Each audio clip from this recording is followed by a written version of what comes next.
Heidi Russell is with us here on the Oakland County MegaCast. She's the Senior Operations Coordinator for the West Bloomfield Parks. Heidi, are you a Zoom expert now?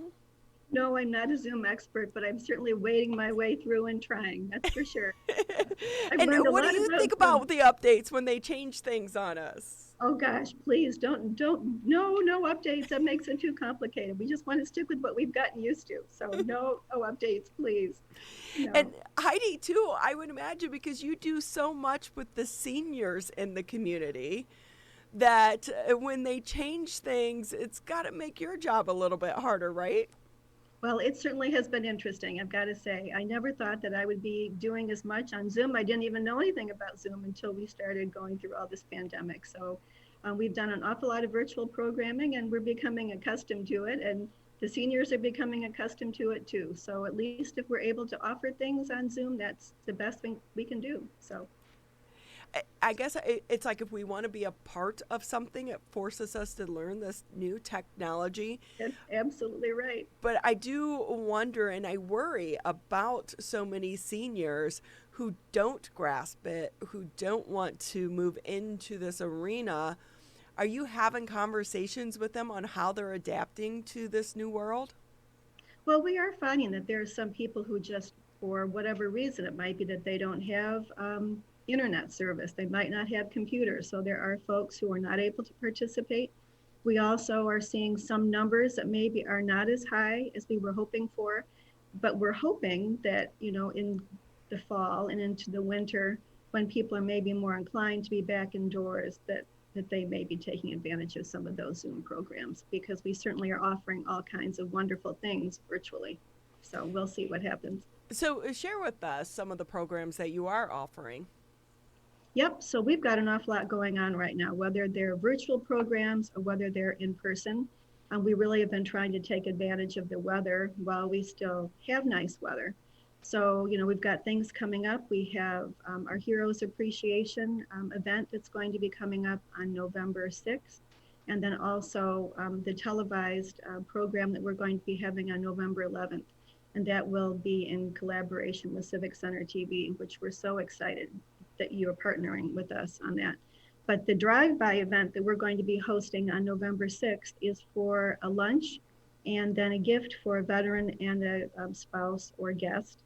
And that's going to be at our office at the Recreation Activity Center. And we've had a number of these drive-by events, and they've been very successful. That it's one way that we can do socially distanced and acknowledge our seniors. So we're going to have flags lining the road coming into our office with music playing, and it's going to be really exciting.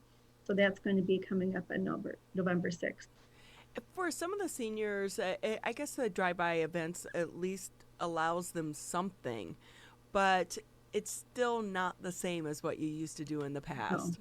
no, it certainly isn't. And we have been trying to do some things that are sort of out of the box lately. So we certainly have had our virtual programs, but we also have been doing a line dance outdoors at the Recreation Activity Center. We just started. We also have had two senior concerts, which were at Marshbank Park, which were wonderful to be able to take advantage of the nice weather. We had, 100 people registered for both of those concerts. And we have coming up, we've had parking lot bingo going on at our office where people are in their cars and they're able to play bingo safely from their car. And we have a transmitter. And so the bingo is played through their radio. And it's been so much fun. It was just so exciting to get people out and be able to see people. And then when they win bingo, then they, flash their lights and honk their horns. So it's been very cute and really fun to get people out. I love that. That is such a fun way to do bingo. Yeah, I think other people might it's been need to really, pick that up. yeah, it's been very fun. How much of this that you've been doing virtually do you think may stick around post the pandemic? Well, at this point, we are just moving forward, with virtual programming, and we're just going to have to see what happens. Some people are enjoying the virtual programming. I mean, there's something to be said for it being convenient. People are in their homes, not having to come out, particularly in poor weather. You don't have to worry about coming out in a snowy day. You can enjoy a program from the safety of your home. So that's just something we're going to have to take a look at and keep moving forward. Of course, we certainly are looking forward to being able to have people in person. But until we can safely do that, then we will continue with virtual programming and outdoor programming as long as we're able to do so. And I would imagine for those that are unable to get out due to health reasons that they so greatly appreciate what all of you are doing. But in this world of virtual programming, there's so many people doing it, and how do you get your message across to the individuals to let them know that these things are being offered? Well, we do a lot of communication with our marketing manager, Megan Kiernat, and she sends out e-blasts so that people know about our programs. Our guide, the WB Parks guide, is offered on our website so people are able to see what things are coming up. And then also we have our Senior Happenings newsletter, which we mail. So people are able to learn about some of our different programs that way, whether it's virtual or in-person programming.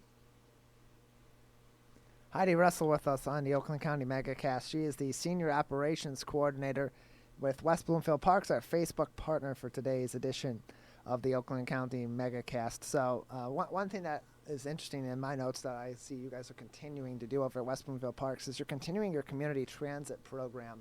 Yes. For those that are not familiar with that, what is your community transit program, and continuing that during the pandemic, how has that been modified? What are your operations on that maybe are different now versus before the pandemic? Give us a little bit of information on that, please.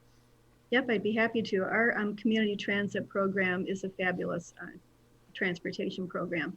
And we have continued through the pandemic. We prioritized medical appointments, and then essential appointments. So if someone needed to go to the grocery store or a pharmacy, we made those appointments a priority. And now we are able to open up so that when people were able to then go out for a hair appointment or a barber or something, they were able to do that. But the transportation fee is $2 each way, and we go up to 6 miles outside the township. So it's a very successful program. We have not been doing as much of our parks and recreation programming that we used to do on the buses. So for example, we would take 2 buses and go to a concert at the DSO, or we would go to the DIA, or we would go all around the Detroit area. But we're not able to provide that kind of transportation because we have, well, first of all, a lot of the venues are closed, but also because we have limitations on, for social distancing, how many riders we can have on our bus now. So we have only 2 riders on the bus at a time. Generally speaking, there's 1 person on the bus at a time. And we have new riders that we're getting all the time. And I think that people are recognizing that people who maybe didn't even know about our transportation program in the past are now taking advantage of it, which we're very, very grateful for. And people are able to maintain their independence. I think it helps for families to know that their loved ones, if they're living out of state, that their parents are being able to use this service, and it's been very successful. We're very pleased to be able to offer this to West Bloomfield residents, and we do have some people, even in the wintertime, who, even though they still drive, they will elect to use our transportation program in the winter because then they don't need to be out driving in poor weather. So it's been a great program.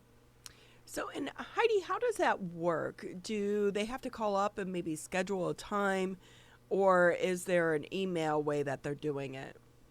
We take all of our reservations over the phone, and we have a transportation scheduler. We take our our medical appointments up to 28 days in advance, and we take our non-medical appointments like a grocery shopping trip or pharmacy or hair appointment. We take those up to 2 weeks in advance.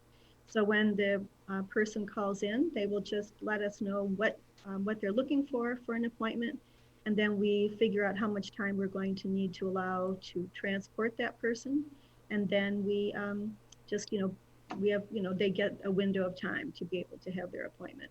But sometimes it's a little bit tricky if you're trying to schedule a medical appointment because a doctor's appointment can run long. But so we ask our riders to be able to sort of allow some extra time so that we know that we're going to be able to get them in a timely fashion. But it's a fabulous program, and we really are thankful to be able to offer that. It is a great program. I, we're 7 months into this, so we've all learned to have to adapt.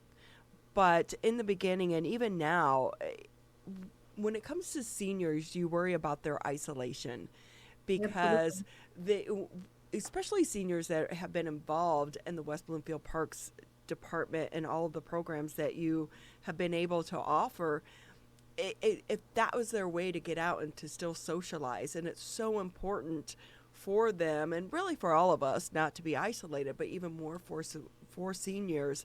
How have you been able to help kind of bridge that gap so that they don't feel so alone? Well, we've been offering, a lot of different programs that are trying to meet that need. And we also made phone calls to our seniors who were at home when we all were working remotely to let them know that we were thinking of them. We divided up, lists between 5 or 6 colleagues, and all were making phone calls. And I think that that was, certainly very much appreciated. And then we also will email people if we have a particular program or make phone calls. If I know that I have one of our seniors who does not receive an email, then I will make personal phone calls to let people know about programs just to be able to keep them connected. And I think that, it's appreciated, and we just keep moving forward and trying to figure out the best way to meet people's needs. That is such a great way to do it. But I will say sometimes when you get on the phone, it's probably hard to get some people off because That's okay. That's okay. And we're happy to have that conversation. If I don't mind being on the phone for a while, if it's someone that really is enjoying a conversation, that's meeting a need, and we're very happy to do that. it's so great that you're able to offer all these programs for the seniors and focus on them to let them know that they're not forgotten. Any other programs coming up that you want to let people know is out there? Well, we do have a harvest celebration that's going to be coming up. That's on Monday, October 19th, which is pretty soon. That's going to be at Marshbank Park. It's going to be a walk at Marshbank Park, and then we're going to be offering a um, cider and pumpkin something themed treat that people can take home with them. We do have our virtual coffee talks, which are on Mondays from 10 to 10:30, which are online. Then we have programs. Well, I did mention the parking lot bingo. We have those on Thursdays. So, and that will be going through November 12th. So that's from 1:30 to 2. So people need to pre-register for these things. And then we do have a number of programs that we are doing in collaboration with the Historical Society. And there are some very interesting virtual programs. So I would definitely encourage people to go to our website, which is wbparks.org, and take a look at our guide so that they can see all of the different programs coming up and see if there's something that might be just the right thing for them. What's being done to try to help the seniors that aren't online, that aren't savvy with the virtual world right now? Well, we do mail out our Senior Happenings newsletter. So that's one thing that people can see, and get to be able to take a look and see if there are programs that would be of interest to them. And we also send out a postcard to let people know to refer to the website.